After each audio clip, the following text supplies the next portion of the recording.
Hello everyone, welcome to एग्जाम्बिस और मेरा नाम है कैलाश तिवारी। सो दोस्तों, एक और नोटिफिकेशन हमारे सामने आया है, बट इस नोटिफिकेशन के आने से आपको वो खुशी नहीं होगी जो आपको बाकी नोटिफिकेशन आने पे होती है। General insurance corporation of India का ये नोटिफिकेशन है।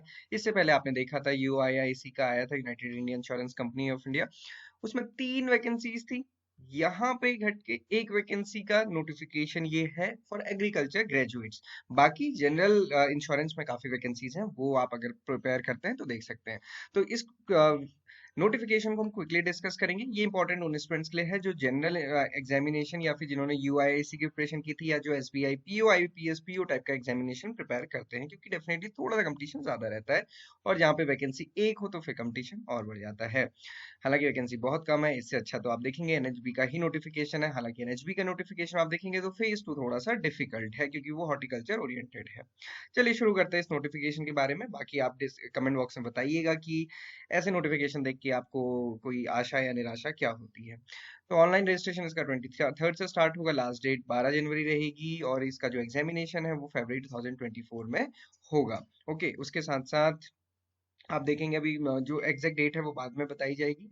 यहाँ पे हम देखते हैं वैकेंसीज कितनी है। तो यहाँ पे डिफरेंट डिफरेंट स्ट्रीम में नोटिफिकेशन आया है। जैसे आप देखेंगे हिंदी में है जनरल। तो अगर जनरल के लिए आप अप्लाई कर सकते हैं, क्योंकि कई स्टूडेंट्स होते हैं जिनका क्वांट इंग्लिश बहुत अच्छा है, क्योंकि अगर आप पेपर पैटर्न देखेंगे तो वो भी कुछ इस टाइप का ही है। तो फिर आप वो इसमें अप्लाई कर सकते हैं, और डिजायरेबल पोस्ट ग्रेजुएशन एमबीए है। ओके, देन उसके बाद स्टैट्स में 6 है, इकोनॉमिक्स में 2 है, लीगल में 7 है, 4 में 6 है, इंजीनियरिंग में।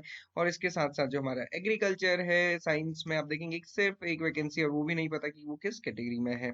सो BSc in agriculture science with minimum of 60% of general OBC candidate and 55% for SC ST candidate.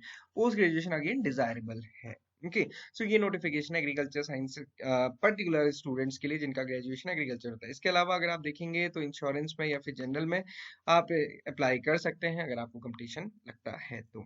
Note eligibility तो आपको समझ आ ही गई है। कुछ कुछ चीजें देख लेते हैं। एज क्राइटेरिया 21 से 30 ईयर के बीच के बच्चे ही इसको अप्लाई कर सकते हैं। और सबसे इम्पोर्टेंट यहाँ पे जो है इमॉल्वमेंट्स और बेनिफिट देखेंगे तो बेसिक पे 50,925। अब मैं आपको बताऊं, ये असिस्टेंट मैनेजर का तो है, बट यहाँ पे आप देखिए जो नाबार्ड के ग्रेड ए ऑफिसर होते हैं उससे भी ज्यादा का ये बेसिक पे है। तो सैलरी तो यहाँ पे बहुत अच्छी होती है। आप यहाँ पे लिखा ही है, उन्होंने मेंशन ही किया है 85,000 per month plus with other benefits, है ना। बाकी सारे बेनिफिट्स, ये इतने सारे बेनिफिट्स है, तो नो डाउट ये जॉब बहुत अच्छी होती है। सैलरी भी बहुत अच्छी है। मतलब नाबार्ड के कंपेयर आप कर सकते हो नाबार्ड में, क्योंकि हमें बहुत डिफिकल्ट लगता है तो उस के अकॉर्डिंग ये एग्जामिनेशन में डिफिकल्टी लेवल कम होता है। बट आपने देखा कि कितने इसमें से वैकेंसीज बहुत कम है। बाकी आप यहाँ पे देखिएगा लीज भी दी गई है। प्रेजेंट लीज मुंबई में आप देखिए 45,000 तो लीज मिलेगी, वो जो सैलरी से एक्स्ट्रा होगी। सो आप समझ सकते हैं कि कितने अच्छे पर्क्स इसमें रहते हैं। सर्विस की कंडीशन कहीं पे रहेगी, बट इनिशियल पोस्टिंग यहाँ पे मेंशन किया है कि मुंबई में ही रहने वाली है। सिलेक्शन प्रोसीजर आप देखेंगे यहाँ पे, उसको थोड़ा सा अभी हम डिस्कस कर लेंगे। ऑनलाइन एग्जामिनेशन होना है इस, और वो फरवरी में होगा। ठीक है, ये सिटीज है सेंटर की, तो आप वो भी देख लीजिएगा कि आपको भरना है कि नहीं भरना है, क्योंकि इसमें भी आपकी कॉस्ट आती है। For officers other than Hindi, तो इसमें पार्ट ए होगा जिसमें high order reasoning ability critical thinking के 40 क्वेश्चन रहेंगे, 40 मार्क्स के। पार्ट बी इसमें रहेगा, इसमें रीजनिंग रहेगी, इंग्लिश लैंग्वेज रहेगा विद ग्रामर एंड वोकेबलरी पे फोकस रहेगा, ये नंबर ऑफ क्वेश्चन रहेंगे। जनरल अवेयरनेस भी यहाँ पे रहेगी, numerical ability and computer literacy का क्वेश्चन रहेगा। पार्ट सी में इंग्लिश लैंग्वेज एसिप्रेसी एंड कॉम्प्रिहेंशन रहेगा, जो कि डिस्क्रिप्टिव होगा। सो यहाँ पे डिस्क्रिप्टिव भी है प्लस ऑब्जेक्टिव भी है, बट ये जनरल टाइप का एग्जामिनेशन है। यहाँ पे सब्जेक्ट स्पेसिफिक कुछ भी नहीं दिया है, मतलब प्रोफेशनल नॉलेज ओरिएंटेड कुछ भी नहीं है, ना एग्रीकल्चर ना किसी और साइंस के लिए। हालांकि यहाँ पे डिफरेंट डिफरेंट पोस्ट में वैकेंसीज है, बट इन्होंने कोई भी सब्जेक्टिव नॉलेज नहीं मांगी। मे भी हो सकता है कि बाद में वो ये चीज टेक्निकल या जो प्रोफेशनल नॉलेज है वो मांगे, जैसे यहाँ पे हिंदी ऑफिसर के लिए मांगी हुई है। ओके, सो ये था इसका एग्जामिनेशन पैटर्न। उसके अलावा आप देखेंगे यहाँ पे नेगेटिव मार्किंग वगैरह सारी चीजें हैं। मिनिमम क्वालिफाइंग मार्क्स भी दिए हैं 60% फॉर जनरल ओबीसी, और मिनिमम क्वालिफाइंग मार्क्स लाने हैं तभी आपको जीडी और इंटरव्यू के लिए भी आगे वो किया जाएगा। और हालांकि जीडी और इंटरव्यू में भी आपके पर्टिकुलर मार्क्स होने चाहिए। सो ये टोटल टेस्ट की टाइमिंग भी दी है, 150 मिनट है। इसके अलावा आइडेंटिटी ये इम्पोर्टेंट नहीं है। इंटरव्यू तो है कि जो सेलेक्टेड रहेंगे स्टूडेंट्स उनको जीडी और पीआई के लिए बुलाया जाएगा। दोनों ही चीजें इसमें मेंशन किया है, ग्रुप डिस्कशन एंड इंटरव्यू। तो वो अगेन डिपेंड करता है कि कितने स्टूडेंट कहाँ पे होते हैं, उसके अकॉर्डिंग किया जाएगा।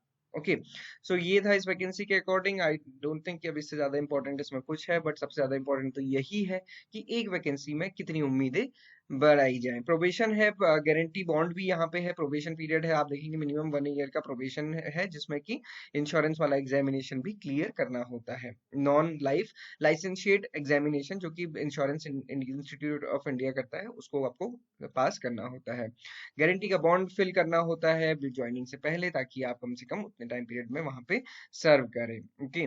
इसके अलावा एप्लीकेशन फीस आप देखेंगे 1000 रुपीज है, तो 1000 रुपीज की एप्लीकेशन फीस और उसके साथ ही साथ जो आना जाना खर्चा एग्जामिनेशन सेंटर, तो ये सारी चीजें कैलकुलेट करके आप देख सकते हैं कि ये एग्जामिनेशन आपको फिल करना है नहीं करना है। अपॉर्चुनिटी बहुत अच्छी है, बट बहुत ज्यादा लिमिटेड और बहुत ज्यादा कंपिटेटिव हम कह सकते हैं। तो इकोनॉमिक टर्म में आप देखेंगे तो ये हाईली कंपिटेटिव हो गया, क्योंकि सिर्फ एक वैकेंसीज है और एक वैकेंसी, और ऐसा नहीं है कि बच्चे अप्लाई नहीं करेंगे, बहुत बच्चे अप्लाई करेंगे। आपने देखा था यूआईआईसी में भी सिर्फ 3 वैकेंसीज थी, फिर भी कितने थाउजेंड में बच्चों ने वहां पे अप्लाई किया था, है ना, क्योंकि ये डेफिनेटली एक है तो एक भी बच्चा सेलेक्ट होगा ही। और अगर आप खुद को देखेंगे तो आप भी एक ही हैं, बट हालांकि ये बातें कहने में आसान लगती हैं, आप सभी को पता है कि कितना डिफिकल्ट होता है। सो अगर आप सोचते हैं तो प्रिपेयर कीजिए, है ना, अच्छा एग्जामिनेशन है। और मैं हमेशा कहता हूँ कि सब्जेक्ट वाइज प्रिपेयर करना है।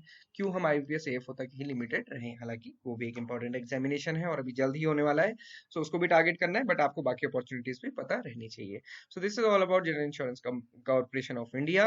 एग्रीकल्चर के अलावा बाकी सारे स्टूडेंट्स के लिए आप देख सकते हैं जिस भी डिपार्टमेंट से आप बिलोंग करते हैं, तो आपके लिए कितनी कितनी अपॉर्चुनिटीज यहाँ पे हैं। This is all for today, thank you for watching this video and have a great day.